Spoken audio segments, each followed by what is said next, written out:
Hi, another day, another early Windows video. We're still discovering games of 1999, and no wonder, as it's chock full of awesome ones. I mean, just see for yourself. Those of you who've been watching these videos of mine for a while know that I feel that arcade racers' conversions to PC, while fun and all, are not as good as the native PC games were by the late 90s. And SEGA Rally 2 Championship is an exception confirming this rule, so a very decent outlier in the series of underwhelming ports. It features superb high-resolution graphics running at breakneck speeds no less, though this was largely dependent on your PC's hardware, and even offers a steering wheel support, a very nice touch for all the fans of the arcade racing that own this. Most importantly, however, PC version, unlike arcade original, features Sega's own 10-year championship mode, which allows you to, well, play out a whole championship season composed out of 16 tracks, and modify your car between the races, and it's always more fun than straight-up arcade single races, as it releases that uncanny sense of progression within you that many of us are after. There's 40 tracks in the game, and while some of them are repeats at different weather conditions, artificially raising the number, their design, setting of forests, desert or cities, and attention to on and off the track detail more than make up for it. All 21 vehicles in SEGA Rally 2 are actually real-life licensed rally cars, coming mostly from Europe and Japan. They are painstakingly modeled and look amazing. As an arcade racer with just a touch of simulation to it, SEGA Rally 2 Championship is surprisingly decent on PC, and should be a real treat if you like those types of games. And even more so if you have a friend with you, as it can be played in split-screen multiplayer too, which is always fun. When I purchased Shadow Company Left 4 Dead, I did because I thought it was going to be something similar to Jagged Alliance, and in a lot of ways it was, but even more so, it wasn't. Still, while it was not what I was hoping for, it was a very decent and fun game for fans of military tactics, albeit always running in real time and not utilizing my favorite turn-based mode whatsoever. So you could actually say that rather than Jagged Alliance alone, it was like marrying of it with Commandos. A real-time, top-down tactical strategy with clearly defined roles for individual units working together towards joint specific goal using their unique skills and abilities.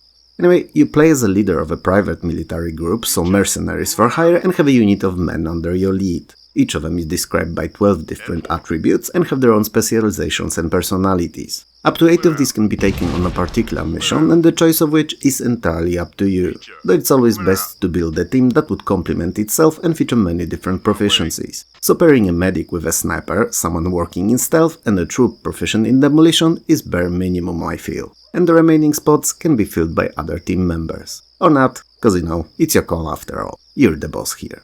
So, you're hired by a client claiming to be a government of Angola, they promise you mountains of money, entertainment likes of which you've not seen, and the best food and drinks money can buy, and send you on a mission to recover an important petroleum refining facility which has been seized by the rebels working in conjunction with foreign mercenaries belonging to a rival company known as Tetsuyama. So, in the most basic translation, either Mountain Tetsu or Huge Testicle, singular, and only one of these is true.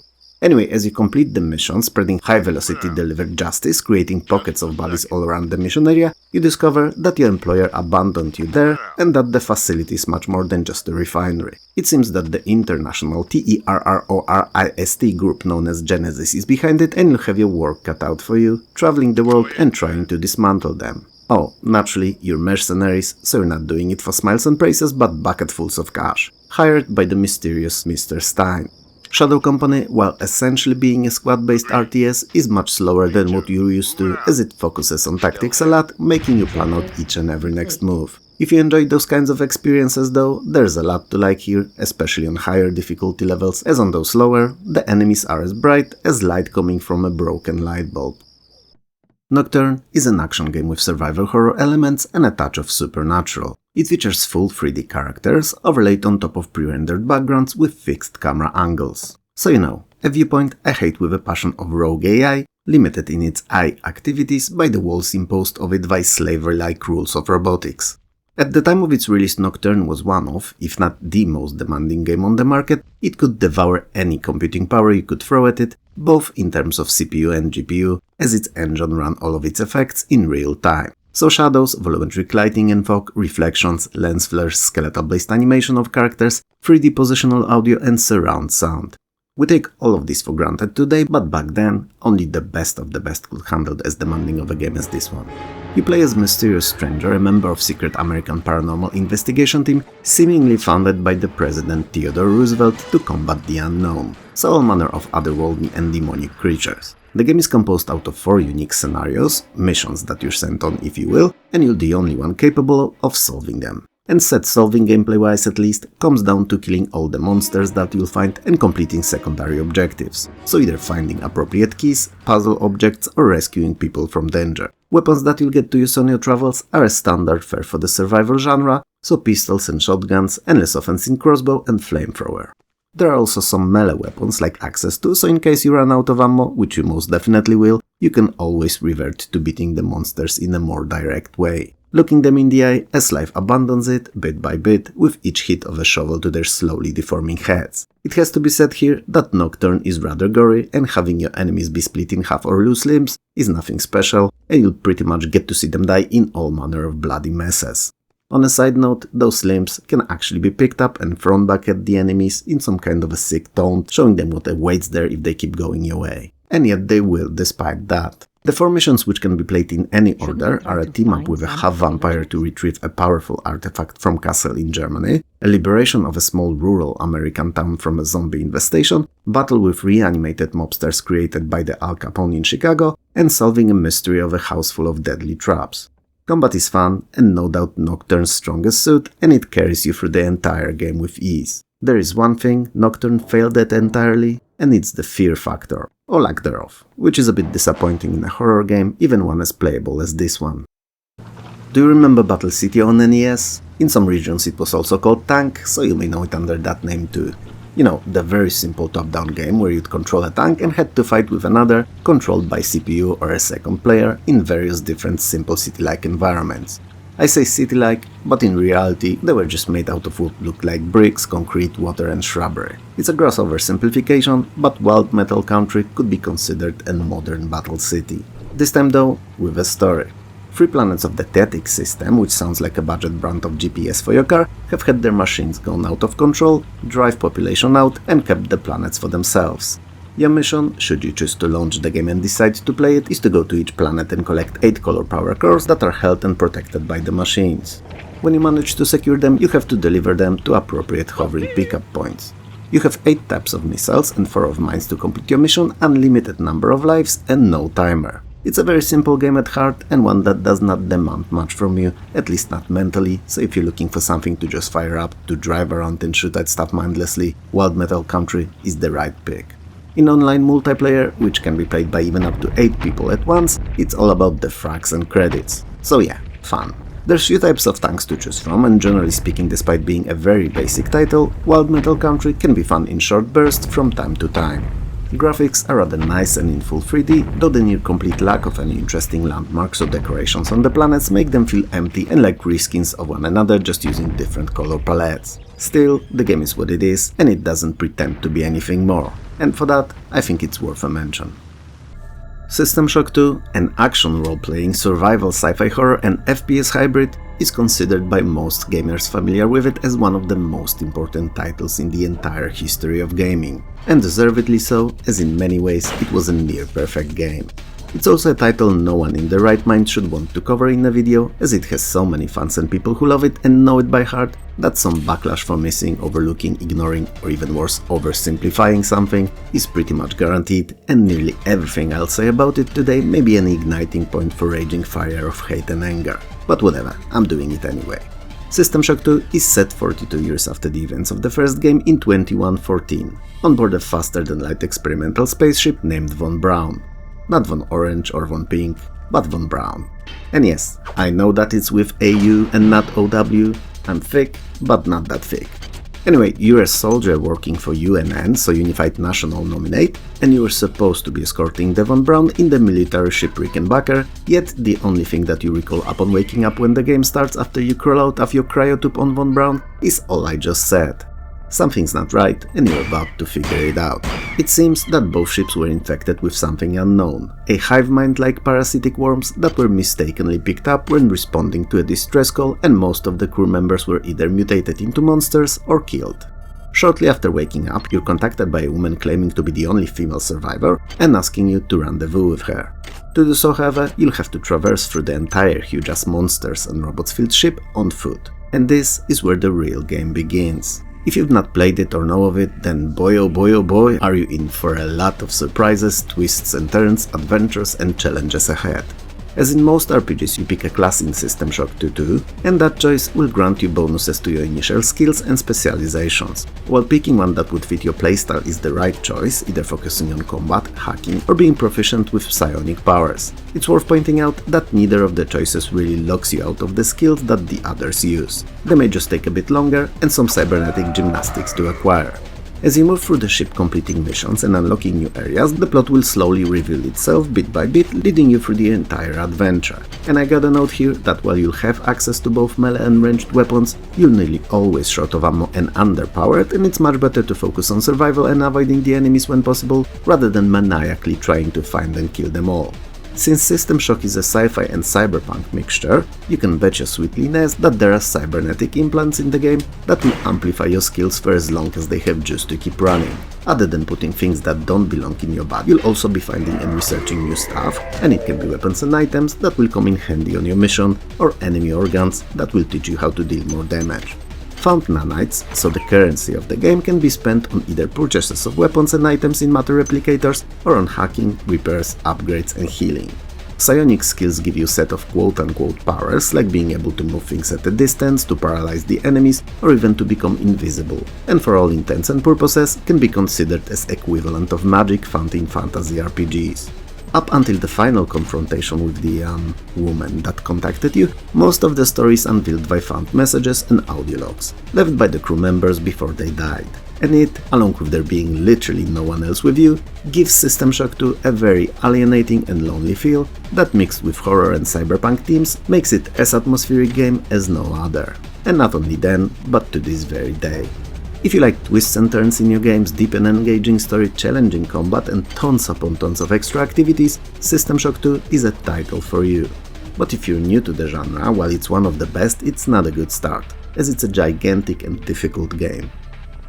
I know that Curse of the Monkey Island released in 1997 and not 1999. But I think I forgot about it in videos for 1997, and also it was re-released in 1999, and you can never talk too much about Monkey Island games, so I decided to allow myself this little potential mistake to be solved here.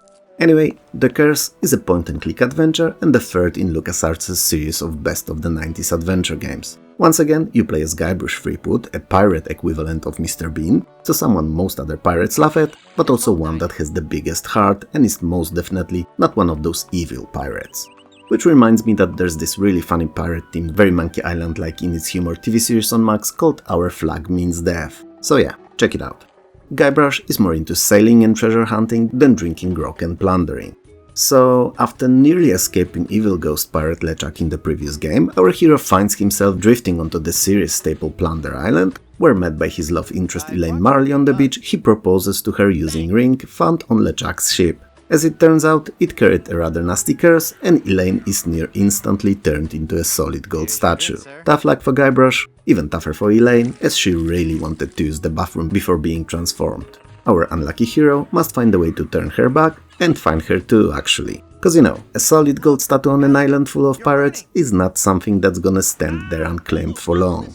From this point onward, Curse becomes your typical Monkey Island adventure with all that it entails. So omnipresent hilarious humor, quirky, odd and unusual characters, quests and tasks big and small, usually quite stupid, and more pirates than you'd ever seen since the last game. And LeChuck, cause he's most definitely not gone with the winds, I mean, for good, he's not gone for good. And you will absolutely love each and every second of it all. Curse of the Monkey Island's presentation is fantastic, it's high resolution, multiple colors and features more monkeys than any other game on the market. Since the game abandoned the interface part of the interface, so to speak, freeing much of the oh so precious on-screen real estate, the scenery in-game is lush, rich and spans all of it, looking better than virtually any other game of the time. And since I've already mentioned the interface, I should really explain where it went, shouldn't I? So, it morphed into one used in full throttle, so it's a small pop-up that shows up whenever you click on something, and it uses try-choice format, so you can click on a hand, eyes or a mouth. First covers all the actions from pickup through push to use and everything in between. Second is used to examine things, look at them like a hawk or a monkey. And last is for conversations, eating, biting and inhaling. And if that sounds like an odd choice, then yes, you'll do all of this with your mouth at some point.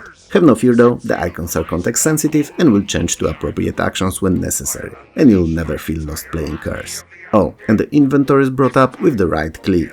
First two Monkey Island titles were some of the most fun, creative and genre-defining games ever. I'm happy to report that third is no different, and if you're unsure if the changes it brought to the series broke it, they didn't. It's like the awesomest of awesome things you'll play all week, and the adventurest of adventures you'll have this month, and it has pirates to boot, so you know, win. Or maybe 3 of these wins only, I don't know. Point is, it's great, go and play it.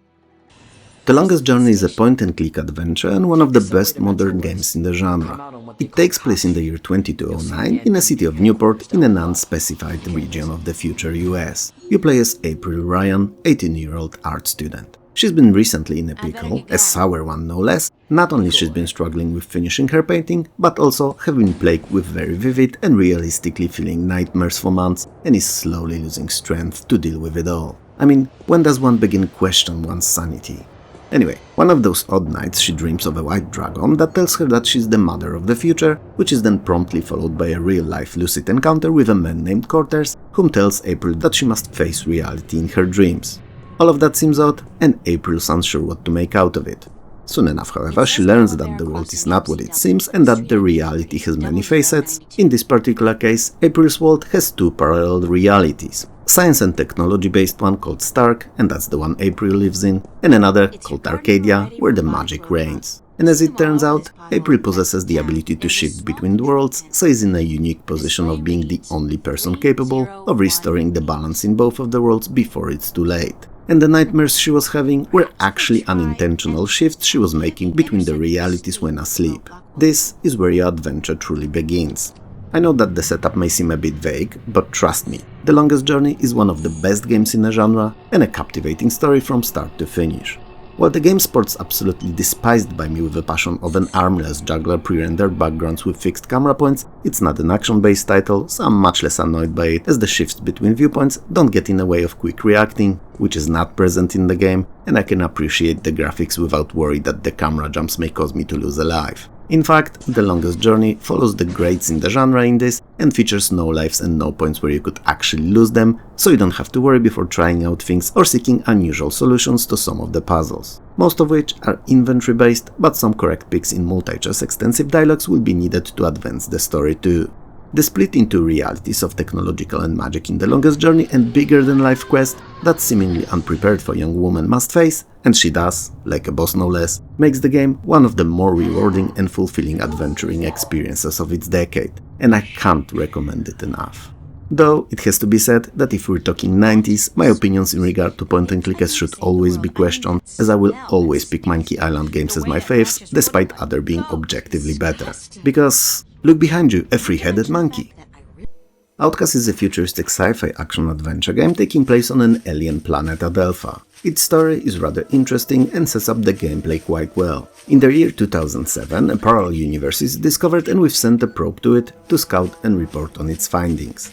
As it turns out, there's an entire alien civilization living there, or civilizations I should say really, one peaceful and one not so much, to the point that the bad ones attack and damage the probe upon its discovery. Unfortunately, tech required to manufacture such probe is rather dangerous, and the damage caused spawned a black hole that threatens the existence of our entire universe.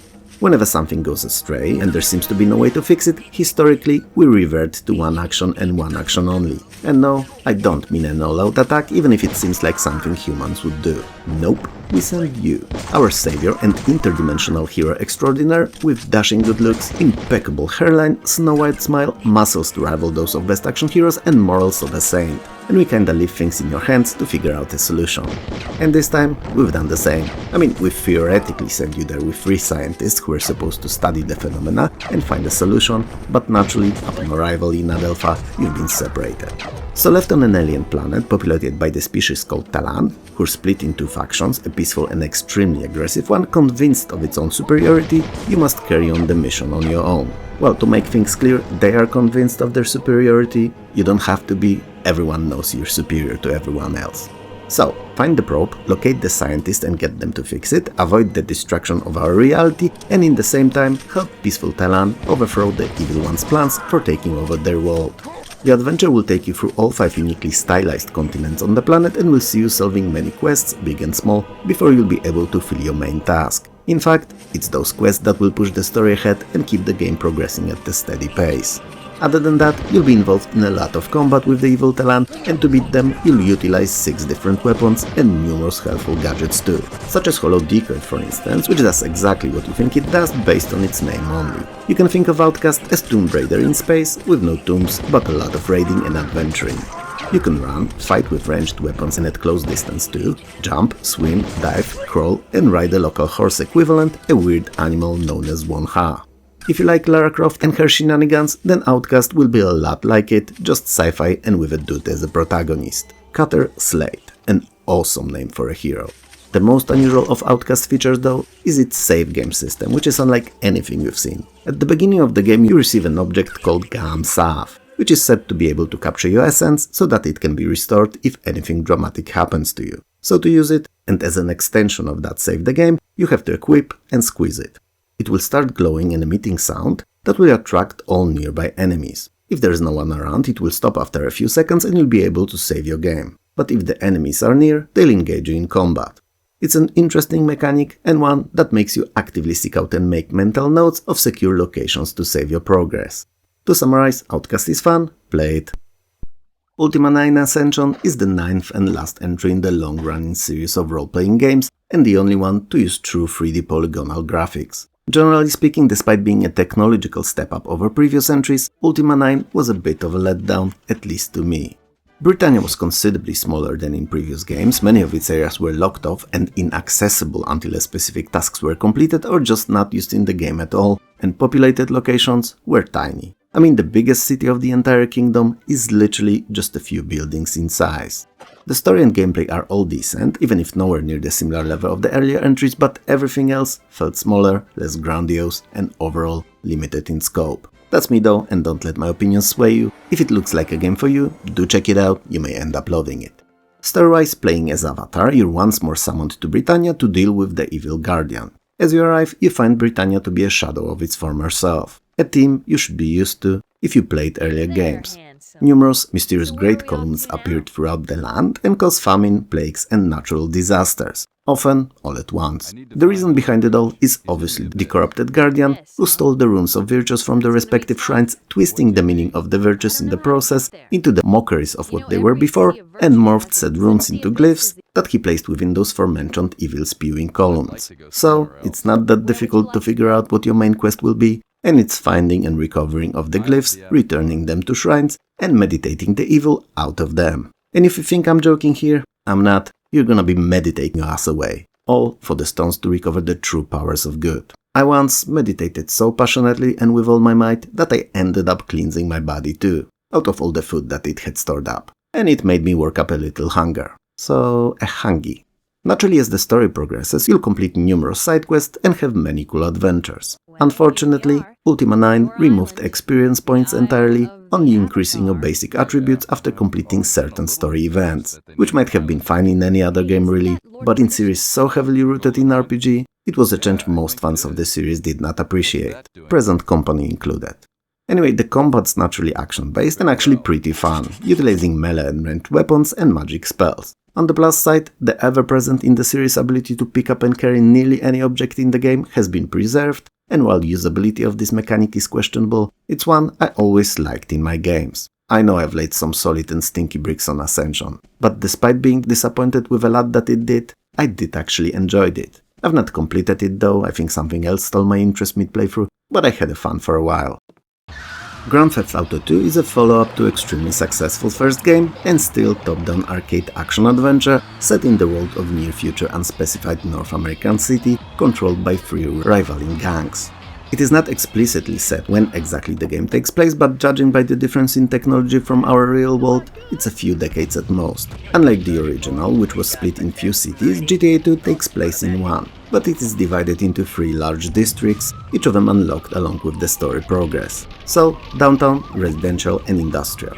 Not a very creative naming, but at least we know exactly what to expect from them. They are unlocked by accumulating plenty enough points that you earn by committing crimes and finishing missions. The missions are still largely initiated by phones, but given the tri-gang geopolitical situation in the city, you will have to choose your allegiances, and raising your reputation with one gang will lower it with others. It's an interesting approach, as it adds a little to the replayability. Why a little only? Because sadly these missions don't change much between the factions. It's perhaps an opportunity wasted, but not a detractor from playing. New additions to the series that the second game brought were the 2 vehicles with attached to them weapons, so a fire truck with flamethrower, and yeah, the irony does not escape me. Also, the real irony here is that the fire trucks in real life are used to put down fires and not cause them. And the one in the game is actually the one that's correctly named appropriately to the function that it provides. Regular fire trucks should be called water cannon vehicles or anti-fire trucks or whatever. And while it would sound way stupid, it would also make some sense. I seem to be trailing off the subject here, so let's jump back in. The second armed vehicle is a car with machine guns on top. There are also side missions, many of them in chains, and offering ability to earn some extra cash, like driving a taxi for instance. And while they're not necessary per se, they're a nice change of pace and a start to what would be the norm for side activities in the future GTA games. And finally, you can save your progress in GTA 2 in churches by paying money. Which is fitting on so many levels. I just don't believe that Rockstar have included it in that form, risking upsetting so many players. Well, there were still DMA back then, which I'm convinced stood for damage murder action. Don't fact check this or correct me, I like my definition best. GTA 2 is often considered a black sheep of the series, and while I love it, I can't understand the sentiment and agree with it to a degree too. Even if it offered some small improvements under the hood and few extra features that were immediately noticeable, it all just felt like not enough. Like it was a third expansion to the first game rather than the completely new one. Did it stop me from playing? Hell no. I did and had a lot of fun with it. Short of some of those ungodly difficult missions which were more annoying than fun, but overall it was not worse than the first GTA, but also not better. And that's what was its biggest problem, I feel. Still, without GTA 2, we'd not had GTA 3, and that one shook the world. That's a story for an entirely different video, however. What do you guys think of 1999 so far? I feel that it may be a contender to the best year of the entire early Windows gaming series. To be sure though, we'd have to compare it to all others, and I've still few episodes left in this one and 3 more entire years to cover, so end of the year seems like a feasible time to finally decide which was the best. But since we've still few months to go, let me know what you think of today's selection. If you liked the video, hit those like and subscribe buttons below, and maybe share it too, it helps more than you know. If you didn't, then don't naturally. It was fun talking to you as usual, and I'll see you, or more accurately, talk to you very soon. Machine